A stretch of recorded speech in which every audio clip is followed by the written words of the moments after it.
a croissant, a big sandwich, a biscuit. All these things are made great by their layers. But does it apply to anything? Do layers make things properly good? So we're gonna put that to the test with a 20-layer grilled cheese, a 30-layer crepe cake, a 50-layer potato pave, and finally, a 100-layer lasagna.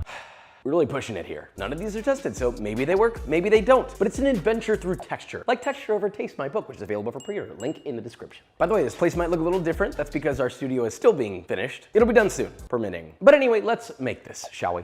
So we're kicking things off with a 20-layer grilled cheese. Everything about this seems wrong, but since Burger King did it, we have to do it better. Although I'm not sure it should have ever existed, but whatever. Instead of doing an egregious amount of cheese and 2 buns, I did multiple layers of bread and cheese to separate it all. You'll need a whole loaf of bread, slice it half as thick as a normal slice of bread. Then you just stack bread, cheese, bread, cheese, bread, cheese. Yeah, that's satisfying to watch. And once you hit 20 layers of bread and cheese, you just stop because that's enough. Horrifying, but look, I'm not gonna judge a book by its cover today. I know, a surprise for me. I already know you in the comments thinking, oh, he's so mean. Well, so what? So I toasted it on both sides in butter, and obviously 99% of this is not melted through, so we finished it in a 350-degree oven for about 15 minutes, and behold, surprisingly, the outside was beautifully crisp while the inside stayed luscious and soft. Let's cut it for a cross section, and okay, it looks pretty cool. And a little bit of proof that it was melted throughout to transition us to see if it was worth its layers. Everything about this is wrong, but at least it's better than Burger King's. Burger King, this is probably what it should have looked like. I like it. Every culinary fiber of my being has been completely dismantled, which is great.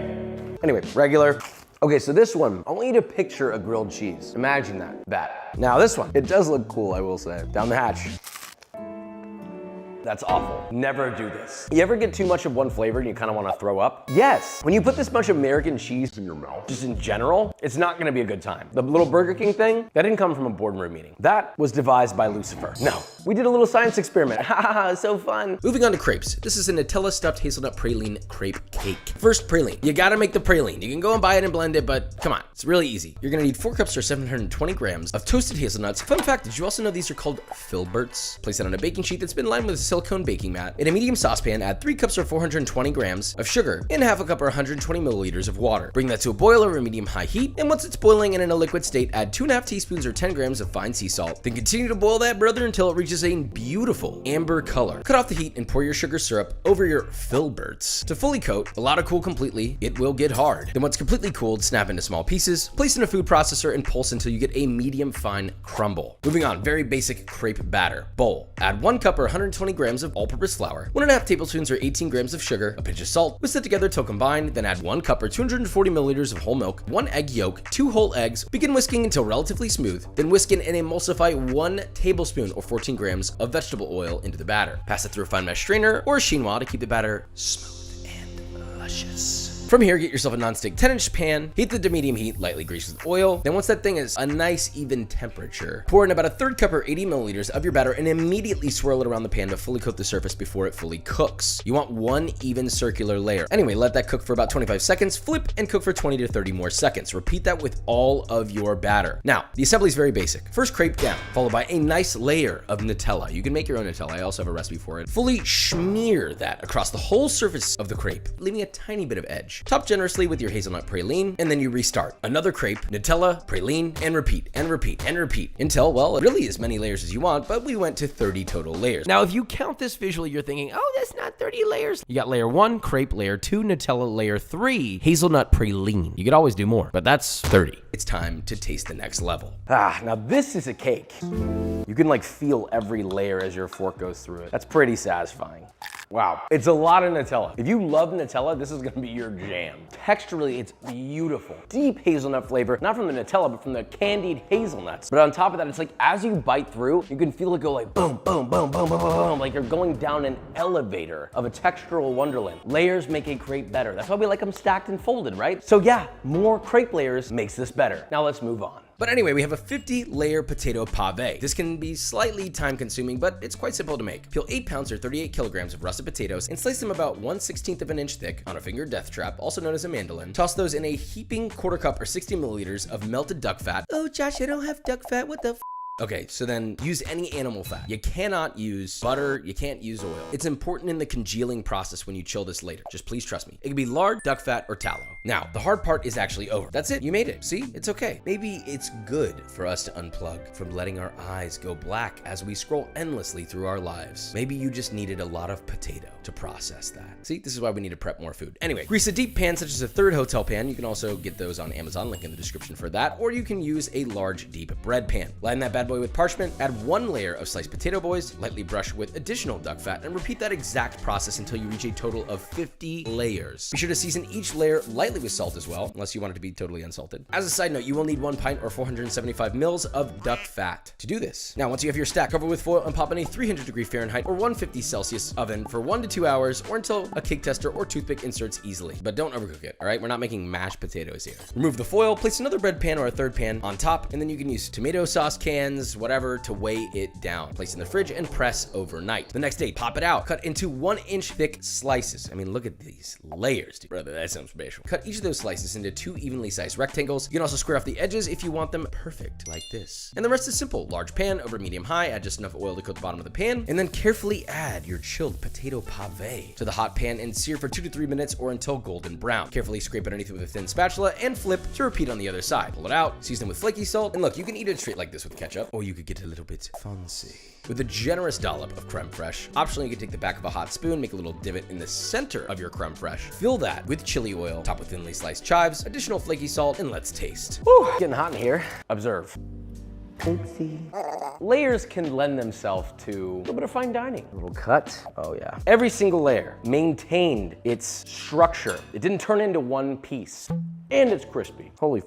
This is by far the best one. By far. This is like if you took 1,000 baked potatoes and laid them on top of each other and then fried the outside. And I'm saying baked potato because I've got the creme fraiche, I got the spicy, I got the onion, but this baked potato is in 2075. As you bite through every single soft layer, you get the crunch on the outside. You can feel your teeth fall through each layer, just like the crepe cake, but even better. And it's cooked perfectly, it's seasoned perfectly. Top 5 potato dish we have ever made. Period, end of story. And what better way to transition to the real challenge? You made it to the alpha and omega of layered food, the one you've been waiting for, the 100-layer lasagna. Listen, very important. Sure, you can use fresh pasta, but in southern Italy, you typically see dry pasta, so there's that. But it's also gonna avoid overcooking if you use dry pasta because it's heartier than fresh. And for a really big lasagna, you might wanna think about that. Anyway, let's talk about bolognese. You need a large pot or a large rondo, heat over medium-high, add just enough olive oil to coat the bottom of the pan. Once extremely hot, add 3 pounds. Yes, this is a big lasagna, okay? 3 pounds. Or 1.3 kilograms of ground beef and 3 pounds or 1.3 kilograms of ground pork. Sear for about 3 to 4 minutes until it starts to brown a little bit. Then add 1.5 pounds or 675 grams of pancetta that's been very finely chopped or ground. Cook all that down, stirring often for about 5 to 6 minutes on medium high. You're keeping the heat hot, okay? Once all the meat's cooked through and beginning to develop some little crispy bits, remove all your big meat from the pan. Add a touch more olive oil to coat the pan again. Reduce the heat to medium. Add 2 medium yellow onions diced, 2 diced ribs of celery, 6 thinly sliced cloves of garlic. Season with salt and saute until it begins to soften.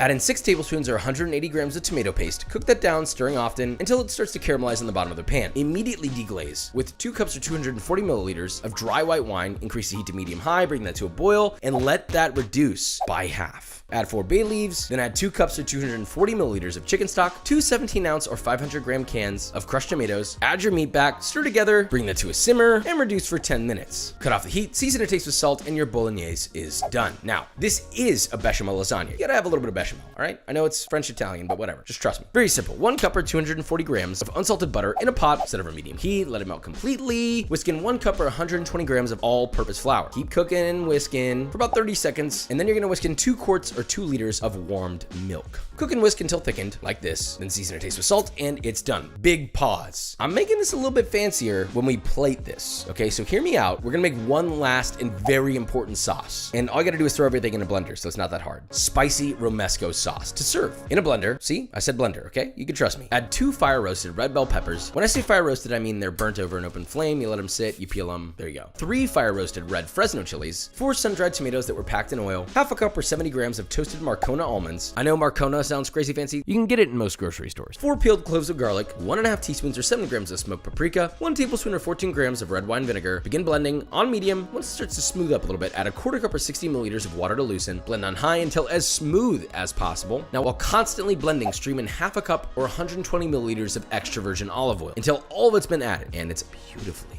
emulsified.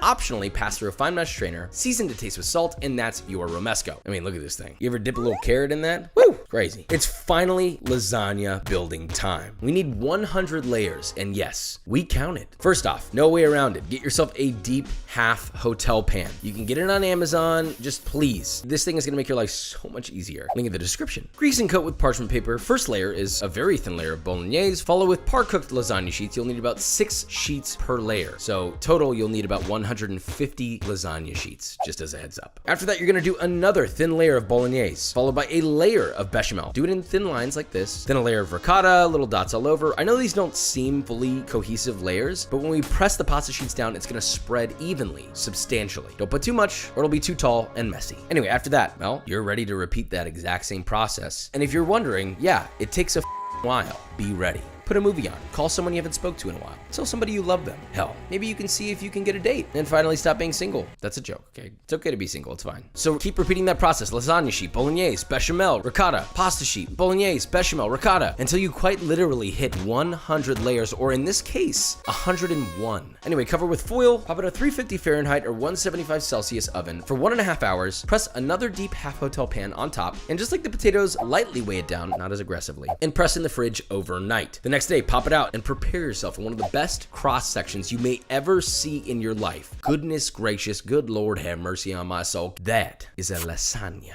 But we can't eat it like this. Let's make it nice. Slice into similar shapes to the potato pave. Let's say a 3/4 inch thick bar. Make sure your knife is sharp when you're doing this. Once you've got your slices, get a pan heated over medium high, add a few tablespoons of vegetable oil in there, and sear a piece for 2 minutes per side, flipping, just appreciating the beauty of it. Grab a plate, and finally, a nice generous circle of romesco on the bottom. Your seared lasagna in the center of that. You can top it with parm and call it a day. I did a little Parmigiano cream for the flex. I know you want the recipe for that. That'll be in the link in the description if you really want it. Hit with additional fresh grated Parmigiano Reggiano, maybe a nice drizzle of herb oil or olive oil, extra virgin. Top with torn fresh basil, and now we find out if this was all worth it. It all came down to this. Beautiful plate, honestly. Boys, mission accomplished. Actually insane. Oh my God. This is hands down the greatest lasagna I have ever eaten in my life. And I know I can be verbose. I get it. But I'm telling you right now, I don't think you will ever have a better lasagna. I don't think you will ever make a better lasagna. But why do we do this? Layers. Is it worth it? Yes. Period. End of story. Thank you for joining us on this journey. I love you so much. Goodbye.